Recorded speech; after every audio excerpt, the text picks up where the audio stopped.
Hello, I am Ranjit Singh, RS Convent Sainik School.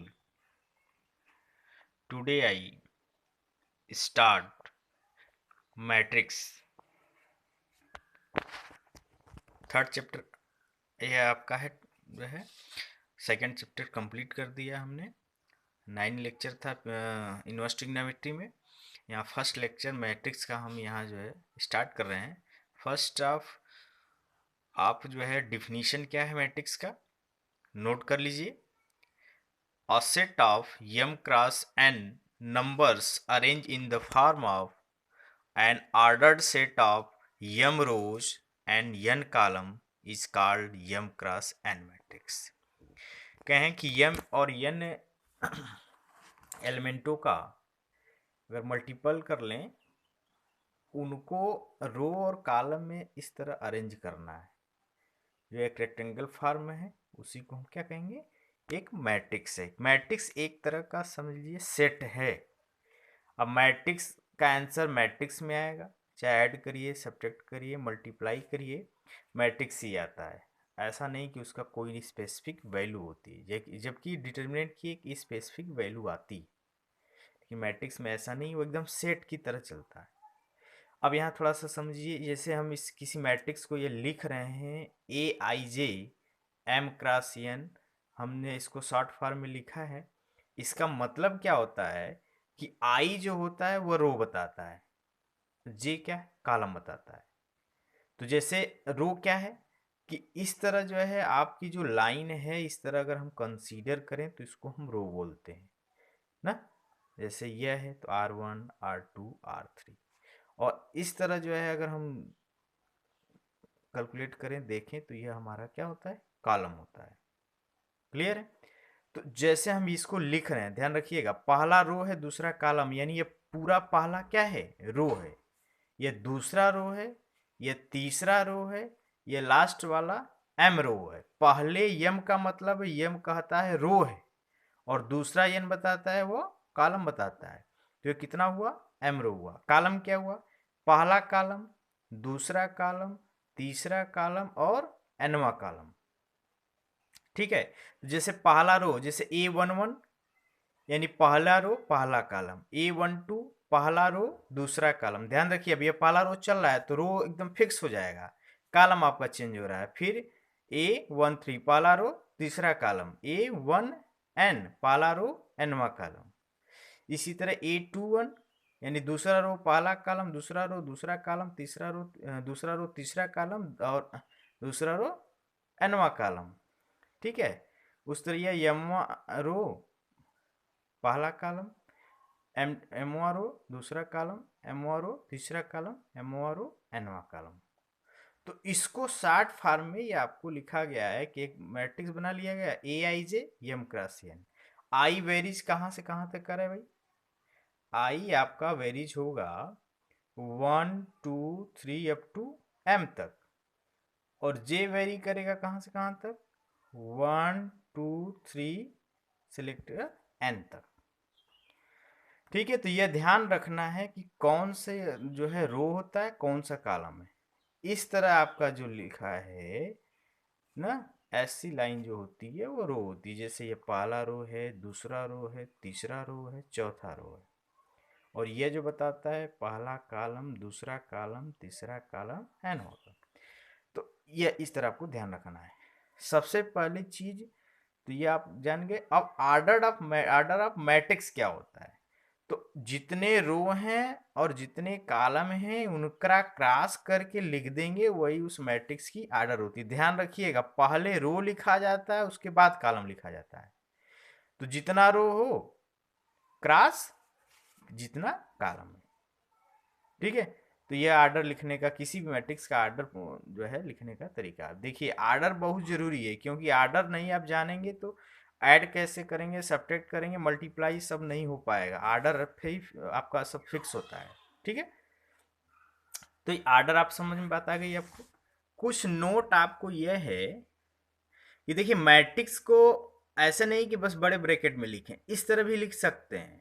यह भी notation बनाया जा सकता है, यह भी करली ब्रैकेट बनाया जा सकता है, या डबल पाई लेंगे तब भी हम ले सकते हैं। सिंगल पाई में तो डिटरमिनेंट हो जाएगा, डबल पाई में आपका मैट्रिक्स हो जाता है। तो मैं इस तरह भी लिखते हैं।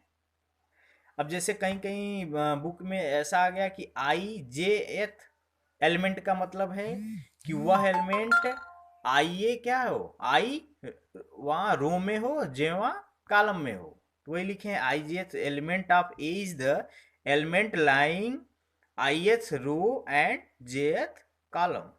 थर्ड क्या है कि अगर किसी भी मैट्रिक्स में कितने एलिमेंट है यह पूछ दिया जाए तो उसके जो आर्डर है मल्टीप्लाई कर दीजिए। ये क्रॉस एन आर्डर की मैट्रिक्स है, उनको मल्टीप्लाई कर दीजिए तो आपका हो जाएगा। जितने एलिमेंट, जैसे 2 क्रॉस 3 है तो कितने एलिमेंट हो गए, 6 हो गए। अब आते हैं टाइप्स ऑफ मैट्रिक्स क्या होती है। पहला है कॉलम मैट्रिक्स, ऐसा जिसमें क्या हो, ओनली वन कॉलम हो। ऐसी मैट्रिक्स जिसमें ओनली वन कॉलम हो तो उसको हम कॉलम मैट्रिक्स कहते हैं। देखिए रो का, इसका अगर हम ऑर्डर देखें तो रो का है 1 2 3, और कॉलम कितने, 1। तो अगर इसका ऑर्डर लिखें तो क्या होगा, 3 क्रॉस 1। तो किसमें कॉलम कितने, 1 है। तो ऐसी मैट्रिक्स जिसमें एक कॉलम हो उसको कॉलम मैट्रिक्स कहेंगे। रो मैट्रिक्स क्या है, ऐसी मैट्रिक्स जिसमें एक रो हो उसको हम क्या कहेंगे कि रो मैट्रिक्स है। जिसका इसका ऑर्डर लिखना है तो क्या लिखेंगे, कै रो है, एक, कै कॉलम है, 1 2 3 और 4। तो 1 क्रॉस 4 हो गया। स्क्वायर मैट्रिक्स क्या होता है कि ऐसी मैट्रिक्स जिसमें रो और कॉलम दोनों इक्वल हों। रो और कॉलम दोनों इक्वल हों तो उसी को हम स्क्वायर मैट्रिक्स कहेंगे। जैसे 2 क्रॉस 2, 3 क्रॉस 3, 4 क्रॉस 4, ये सब क्या है, स्क्वायर मैट्रिक्स है। ठीक है। अब देखिए स्क्वायर मैट्रिक्स में कई सारे चीजें आपको जाननी है। पहला क्या, मेन डायगोनल क्या होता है। जैसे हम 3 क्रॉस 3 की एक मैट्रिक्स लिख देते हैं तो अब देखिए यह भी एक डायगोनल है, अगर इस तरह देखेंगे तो यह भी एक डायगोनल होगा, ये वाला। तो इसमें मेन डायगोनल क्या होता है कि जिसके जो सफिक्स हैं, देख रहे हैं ना, दोनों अगर सेम हैं वही वाला जो है मेन डायगोनल होता है। जैसे अगर हम इस मैट्रिक्स 3 क्रॉस 3 को कंप्लीट लिखें तो A11 A12 A13, पहला रो पहला कॉलम पहला रो, दूसरा कॉलम पहला रो तीसरा कॉलम, दूसरा रो पहला कॉलम दूसरा रो तीसरा, दूसरा कॉलम दूसरा रो तीसरा कॉलम, तीसरा रो पहला कॉलम तीसरा रो दूसरा कॉलम तीसरा रो तीसरा कॉलम। तो इसमें जो सेम सफिक्स वाले हैं जिस डायगोनल में आते हैं उसी को हम बोलते हैं मेन डायगोनल। ध्यान रखिएगा, ठीक है। डायगोनल के लिए तो यह भी डायगोनल हो सकता है ये। तो इसमें मेन डायगोनल क्या है कि जिसके सफिक्स सेम हैं। अब इस स्क्वायर मैट्रिक्स में 3 डिफिनीशन है। डायगोनल मैट्रिक्स क्या होती है, स्केलर मैट्रिक्स क्या होती है, और आइडेंटिटी मैट्रिक्स क्या होती है। ध्यान रखिएगा, डायगोनल मैट्रिक्स में किसे कहेंगे जिसके मेन डायगोनल में एलिमेंट तो हो बाकी सब एलिमेंट जीरो हो। जैसे मेन डायगोनल में देखिए 2 3 5 कुछ भी हो सकता है, मेन डायगोनल में एलिमेंट होने चाहिए, बाकी सब एलिमेंट क्या होने चाहिए, जीरो होने चाहिए। तो ये मेन डायगोनल हो गया। अब इसका क्या है, स्केलर मैट्रिक्स क्या होता है कि ऐसा डायगोनल मैट्रिक्स, ध्यान रखिएगा डायगोनल के बाद स्केलर मैट्रिक्स बनेगा। तो ऐसा डायगोनल मैट्रिक्स जिसके मेन डायगोनल में सेम एलिमेंट हो। यहां कोई भी एलिमेंट होंगे तो डायगोनल हो गए, और डायगोनल में सेम एलिमेंट हो, जैसे 2 2 2 3 3 3 4 4 4 के, तो उसको हम स्केलर मैट्रिक्स बोलेंगे। और आइडेंटिटी मैट्रिक्स क्या होती है कि ऐसा स्केलर मैट्रिक्स जिसके मेन डायगोनल में 1 1 1 हो। भाई सेम तो होना चाहिए, तो सेम 1 1 1 भी हो जाएगा। तो 1 1 1 क्या हो जाएगा, अगर लिख देंगे तो उसको हम आइडेंटिटी मैट्रिक्स कहेंगे। यानी हम कह सकते हैं कि अगर कोई मैट्रिक्स आइडेंटिटी मैट्रिक्स है तो वह स्केलर भी होगा और डायगोनल भी होगा। ध्यान रखिएगा, अगर कोई स्केलर है तो वह डायगोनल होगा, लेकिन स्केलर है तो आइडेंटिटी हो जरूरी नहीं है। ध्यान रखिए, यह है तो यह दोनों होगा, यह है तो यह वाला हो सकता है, यह कोई जरूरी नहीं है। ठीक है। तो डायगोनल क्या है, जिसके मेन डायगोनल में एलिमेंट हो बाकी जीरो हो। स्केलर क्या होता है कि ऐसा डायगोनल मैट्रिक्स जिसके मेन डायगोनल में सेम एलिमेंट हो। आइडेंटिटी मैट्रिक्स क्या है, ऐसा स्केलर मैट्रिक्स जिसके मेन डायगोनल में 1 1 1 हो। अब देखिए शॉर्ट फॉर्म में अगर 1 क्रॉस 1 की मैट्रिक्स है तो आइडेंटिटी को I1 कहेंगे।